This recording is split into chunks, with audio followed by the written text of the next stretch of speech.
Hola! Hola mga antikels! Welcome back to the vlog! 10-year anniversary today. And it's our 10 years anniversary.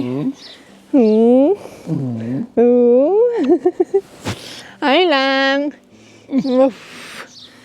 And ang ganda ng ano namin dito dahil sobrang laki na. Pero padulong na yan sila malanta.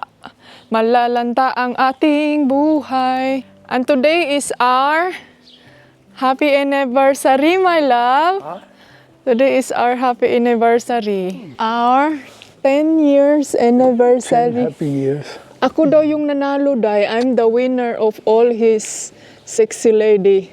My sexy lady. Oh, ako dyan. So I'm a good girl. Yeah. Yeah, because I don't talk. Don't talk to me. Nothing. Pag mag-away man God, may day, don't talk to me. I don't know. Nothing. Pag sasabihin, what's wrong with you? Nothing. Wala na siyang sikreto para abot kayo ng 10 years. 10 years na kami ni Mr. so far.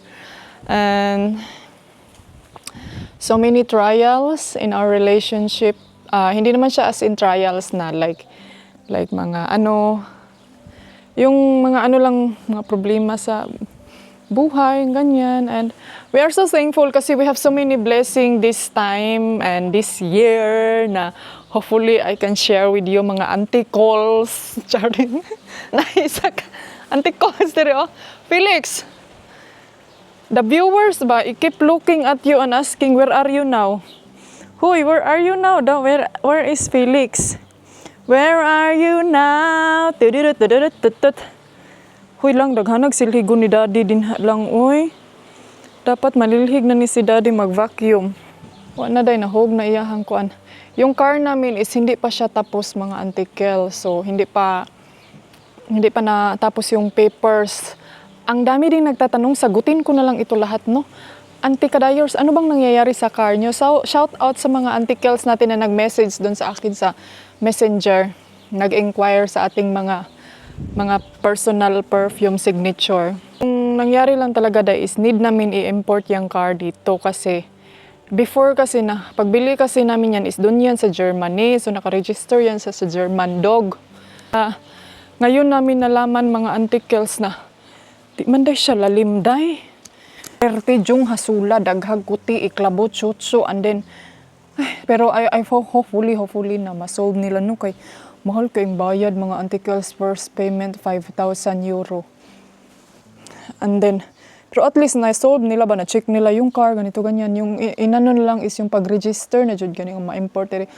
Actually, marami na talagang nagsasabi sa amin na mahal jud kuan diri og sakyanan sa Spain yung import og car.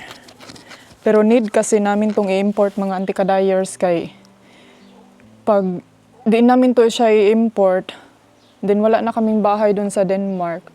So, hindi siya maganda. So, yan yung na-desisyonan namin ni Mr. na ipa-import na lang dito. Medyo hassle jud siya, pero kaya ra na yan, antikels, mahuman ra na, importante. Masolve ba? Kaysa naman pa, dugay-dugayon. Ejay, maganda siya.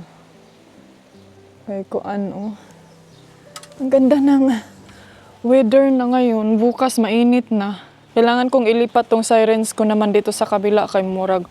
Almost 3 months na to. Kailan ko ba to nilipat nung nasa Thailand pa kami? Hindi ko talaga alam kung ano yung ano namin ngayon, no? Decision. But hopefully na makauwi ako sa Denmark.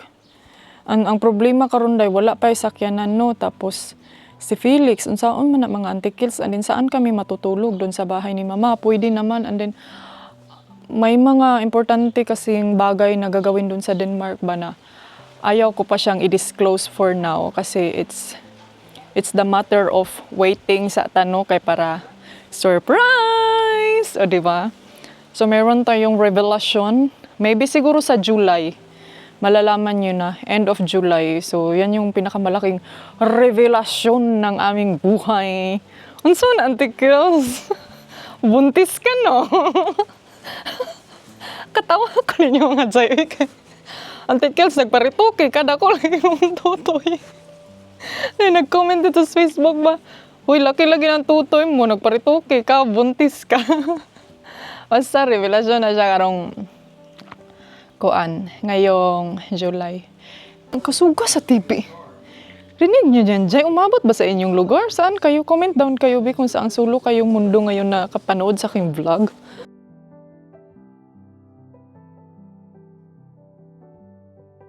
Ang lakas ng TV ni Mr. O. Tignan nyo dito, day. Kailangan, sabi ko sa kanya, I think, tanawang lemon, day. Oh. Ang laki na ng lemon namin, day. Gusto ko sanang putulin. Ayaw niya. Kasi gusto niya ganito lang nakahanging daw.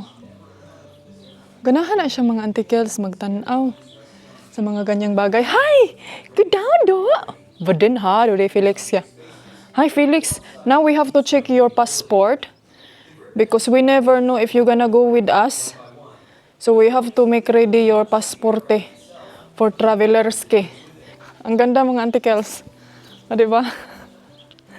Ang ganda dito. Ang dami lang na nga nangalaglag. Actually, kahapon nag-usap kami ni Jenisa. Si Auntie Jenisa Flutterbrebs. May mga tao talaga dahil pag mga ganitong, nagali dahil mga flower time na, kay sila magka-allergy. Ang saan naman nato ni pag... Lex, paano na tayo dadaan dito, bay? Wala na tayo agian, bay. Hoy!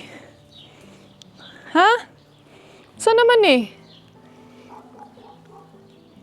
Nice kay diri okay naman siya mga antikels. Maganda siya dito ng mga area.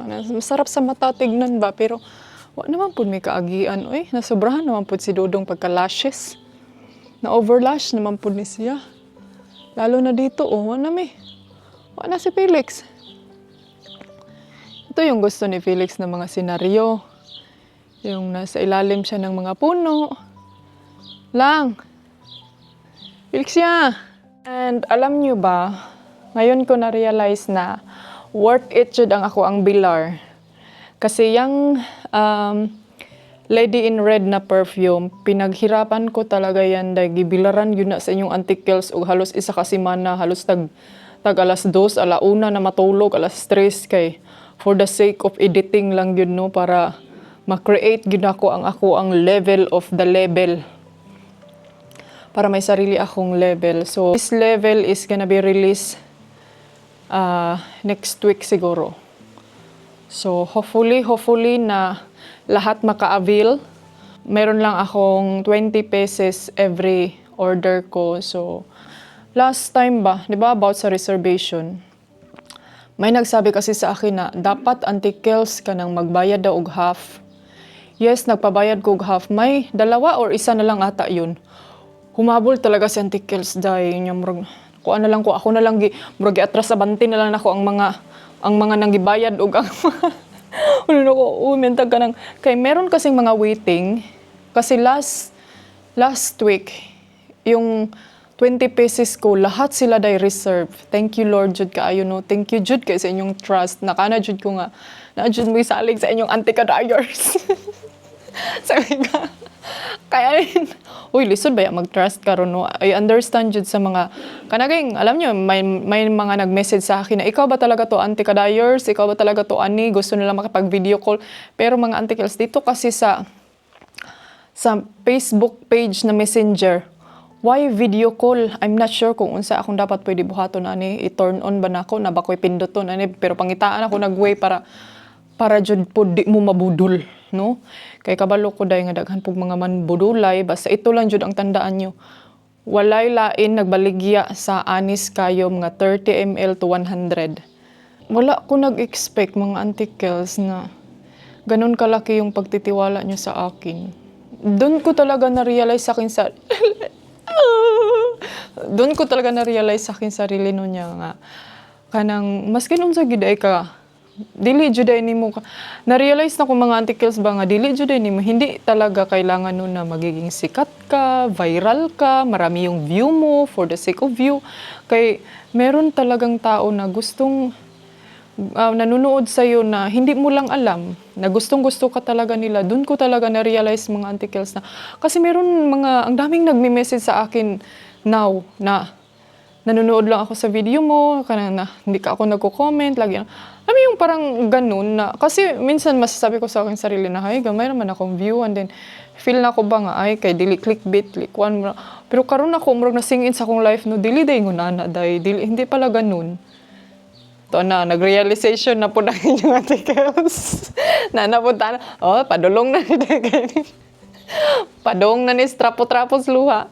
But anyway, oy, thank you, Juday. Wala ko kabalo kung unsaon nako, unsay way nga kanang siguro na overwhelm lang po ko sa kalipay, no, kay nalipay ko ba kay yung trust Jud, as in kanaging feelings nga ang inyong salig sa ako day nga it make me kulba kay hala iba sig makuan ni si Auntie Kel sa ko mingon nga ani asa naman, pero buti na lang si nanay day kailan pa yung ano niya si Ate Monica, yung order niya parang last week tapos na deliver Tuesday, tapos ngayon pa. Pero na-stress ako dahil kay anong kadugay ni abot sa parcel niya. Buti na lang talaga sinanay siya. Don't worry, ani, kanang okay ra lagi daw, no problem. Pero, syempre, ang point ko kasi, pera manguna, dahil, and then, pero in case, ug moingon po si Auntie Kels nga, ibalik na lang tong kuan Auntie Kels, di na lang ako hulaton or something, so on, so forth. Then, wala dyan po ko'y choice. Either ma-return ang akong prasa ko.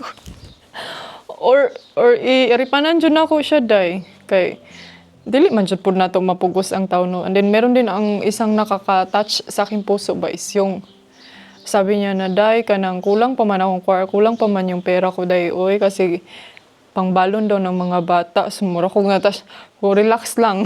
Naasan ang balon sa mga bata. Pero, so doon ko na-feel na, hala, oy, kanagaling feelings na, di ba, taas dyan yung chismis ni Auntie Kels ninyo. Di ba, nabat tayo, perfume raman na. Lipstick lang man yan. T-shirt raman na, di ba? Dili man go, it's not about, for me lang no, na-realize na ko, dili day siya ingon ana. It's not about the t-shirt, it's not about the things nga kung unsay na kuan. Na-realize na ko no, it's about nga, they value you. Like, givalue ninyo ang isa ka tao. Kahit ako mga Auntie Kels, pag may mga idolize ako, gusto kong may mga souvenir din sa kanila, may mga ganito, ganyan. Hala, idol kayo na ko na sila. Zaina Baraki, gusto dyo kong mapalit og merch, anak niya, day. So, siguro, ganun din yung mindset, no?